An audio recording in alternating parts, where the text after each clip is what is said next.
Welcome back to my channel. আশা করি বন্ধুরা তোমরা সবাই খুব ভালো আছো আর আমরাও খুব ভালো আছি। আজকে তোমাদের কাছে নিয়ে চলে এসেছি একটা সুস্বাস্থ্যকর ব্রেকফাস্ট কিংবা টিফিনের রেসিপি। এটা ছোট থেকে বড় সবাই খাওয়া যাবে আর এটা একদম তেল ছাড়া জিনিস আর এটা খেতে বেশ সুস্বাদু। আর বাচ্চাদের সকালে টিফিনের জন্য কিন্তু এটা খুব দারুণ সুন্দর একটা রেসিপি। চলো এটার জন্য এমন কিছু উপকরণ লাগছে না, কী কী লাগছে দেখে নেওয়া যাক। এখানে আমি নিয়েছি 2 প্যাকেট সুজি, এটা আমি গণেশের সুজি নিয়েছি। আর এখানে নিয়েছি একটা কাপ। আমি যেই কাপের সুজি নিচ্ছি সেই কাপের মাপেরই সমস্ত জিনিসটা নিয়ে নেব। এখানে আমি 2 কাপ সুজি নেব, এরকম সাইজের আমি কাপ নিয়েছি। তোমরা তোমাদের ইচ্ছে মতো সাইজের কাপ নিতে পারো। চলো 2 কাপ সুজি নেওয়া হয়ে গেল। এবার আমি ওর মধ্যে দিয়ে দেব টক দই। টক দইটা আমার বাড়িতে তৈরি করা টক দই, তোমরা চাইলে অবশ্যই কেনা টক দইও ব্যবহার করতে পারো।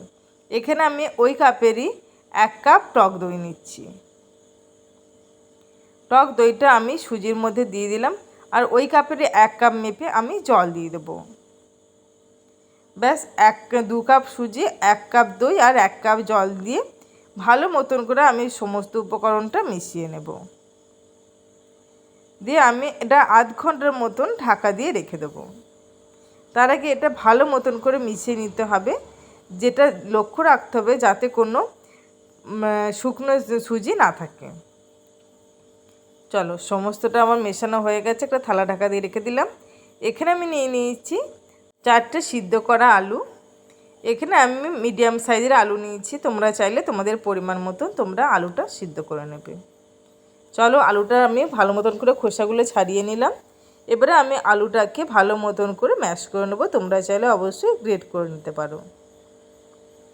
আর দিয়ে দিচ্ছি এখানে আমি গোলমরিচের গুঁড়ো 1 টিস্পুন আমি গোলমরিচের গুঁড়ো দিয়েছি, 2 টিস্পুন জিরে গুঁড়ো দিয়েছি, 1 টিস্পুন আমি শাহি গরম মশলা দিয়েছি আর ধনে গুঁড়ো দিয়েছি 1 টিস্পুন।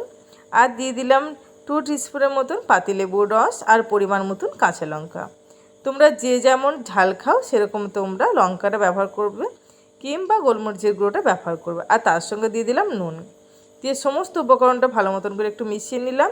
আর দিয়ে দিলাম কাশ্মীরি লাল লঙ্কার গুঁড়ো আর হলুদ গুঁড়ো দিয়ে ব্যাস সমস্ত আলুটাকে আমি ভালো মতন করে মেখে একটা ডো তৈরি করে নেব। ব্যাস সমস্ত উপকরণটা আমার ভালো মতন করে মাখা হয়ে গেছে। এবার আমি ওর থেকে ছোট ছোট করে বলের মতন গোল করে নেব আলুগুলো। ব্যাস এবার এখানে আলুগুলো গোল করে নেওয়া হয়ে গেছে। এবারে আমি যেই সুজিটা ঢেকে রেখে দিয়েছিলাম সেই সুজিটাকে আমি মিক্সিং জারের মধ্যে নিয়ে ভালো মতন করে একটু ব্লেন্ড করে নেব, যাতে পুরোটা কোনো খিচে না থাকে সেদিকটা লক্ষ্য রাখতে হবে। ব্যাস এখানে আমার পুরো ব্যাটারটা তৈরি হয়ে গেছে, দেখো পুরো একবারে স্মুথ, কোনো রকম খিচে ভাব নেই। এবার আমি ওই পাত্রতে আমি সমস্ত জিনিসটা ঢেলে দিলাম আর দিয়ে দিচ্ছি আমি 1 কাপের মতন জল। ওই কাপেরই 1 কাপ আমি জল নিয়েছি। জল নিয়ে আমি মিক্সিং জারটা ধুয়ে ওর মধ্যে দিয়ে দিলাম। দিয়ে দেখো একটা সুন্দর ভালো একটা ব্যাটার তৈরি হয়ে গেছে। এবার আমি ভালো মতন করে এটা মিশিয়ে নেব জলের সঙ্গে।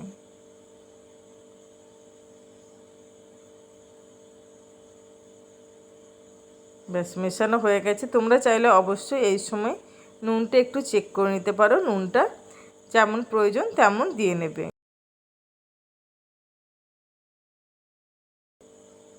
আর অল্প একটু বেকিং সোডা দিলাম আর অল্প একটু সাদা তেল দিলাম আর দিচ্ছি পরিমাণ মতো নুন। আগে যেহেতু আমার নুন দেওয়া থাকেনি তাই আমি এখানে নুনটা অ্যাড করে দিলাম। ব্যাস এখানে আমি একটা বড় কড়াই নিয়েছি আর নিয়েছি বিভিন্ন অনেক ছিদ্রযুক্ত একটা থালা, তার উপর দিয়ে দিলাম একটা ঢাকনা। গ্যাসের ফ্লেমটা হাই রেখে আমি জলটা ফুটতে দিচ্ছি। আর এখানে আমি নিয়েছি মিডিয়াম সাইজের বাটি।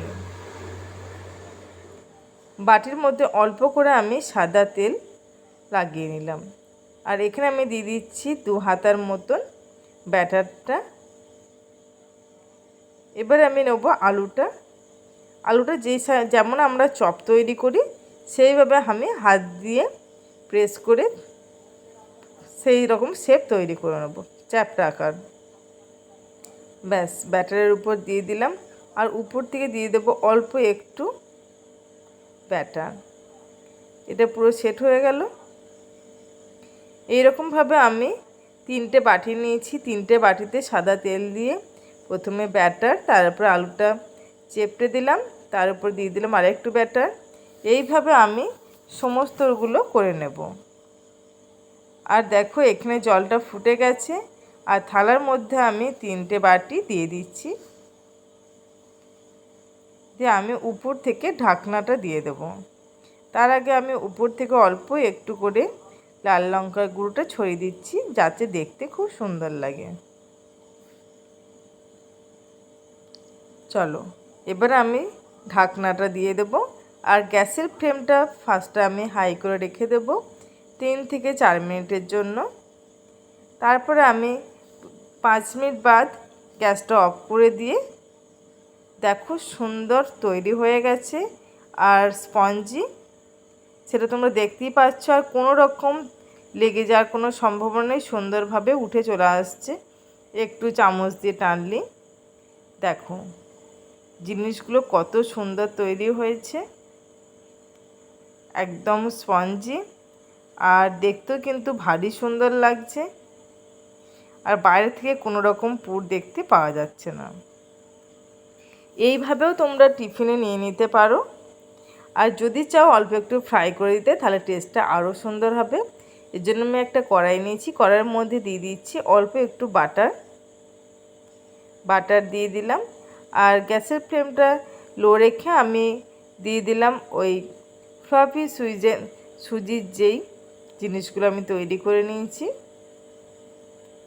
ব্যাস এইগুলো দিয়ে আমি গ্যাসের ফ্লেমটা হাই রেখে 2 পিঠ ভালো মতন করে একটু ভাজা ভাজা করে নেব, যাতে একটু লাল লাল কালারটাও চলে আসে। আর বাটার দিলে যে কোনো জিনিস ভাজলে তার একটা টেস্টটাও কিন্তু খুব সুন্দর আসে। চল এইভাবে আমি উল্টে পাল্টে 3টেকে ভালো মতন করে ভেজে নেব। দেখো লাল লাল হয়ে গেছে। এবার আমি তুলে নেব, থালি ব্যাস রেডি হয়ে গেল আজকের ব্রেকফাস্ট কিংবা টিফিন। আর এটা কিন্তু সুস্বাস্থ্যকর, একদম তেলের কোনো প্রয়োজন পড়ছে না, আর খুব সুন্দর খেতে। আর বাচ্চাদের একটু স্পাইসি জিনিসই ভালো লাগে, তাই আমি একটু বাটার দিয়ে ভেজে দিলাম। আর তার সঙ্গে তোমরা টমেটোর সস কিংবা গ্রিন চাটনি, যে কোনো চাটনি ব্যবহার করতে পারো। আর এটা কতটা স্পঞ্জি হয়েছে সেটা তোমরা তো দেখেই বুঝতে পারছো, খুব সুন্দর ফুলে উঠেছিল। চলো এবারে তোমাদেরকে আমি এটা কেটে দেখিয়ে দিই। আমি ছুরি দিয়ে কেটে দিলাম। আর দেখো ভেতরেতে পুরটা কত সুন্দর দেখতে লাগছে, আর কত সুন্দর তৈরি হয়েছে জিনিসটা। এটা তেল ছাড়া যে কোনো টিফিনেতে তোমরা নিয়ে যেতে পারো কিংবা ব্রেকফাস্টে খুব স্বাস্থ্যকর। তাহলে বন্ধুরা আজকের ভিডিও যদি তোমাদের ভালো লাগে প্লিজ লাইক আর কমেন্ট করতে একদম ভুলবে না। আমার নতুন এবং পুরনো বন্ধু সবাইকে অসংখ্য ধন্যবাদ। যারা আমার চ্যানেলটি এখনও সাবস্ক্রাইব করোনি তাদেরকে আমার রিকোয়েস্ট, তোমরা অবশ্যই চ্যানেলটি সাবস্ক্রাইব করে নেবে। তোমাদের জন্য আরও নতুন নতুন ভিডিও নিয়ে আমি হাজির হয়ে যাব। আর তাহলে আজকের ভিডিওটা আমি এখানেই শেষ করছি। তোমরা ভালো থাকবে, সুস্থ থাকবে। আবার অন্য কোনো দিন অন্য কোনো রেসিপি নিয়ে তোমাদের কাছে হাজির হয়ে যাব। তাহলে এখানেই আমি আজকে ভিডিওটা শেষ করছি।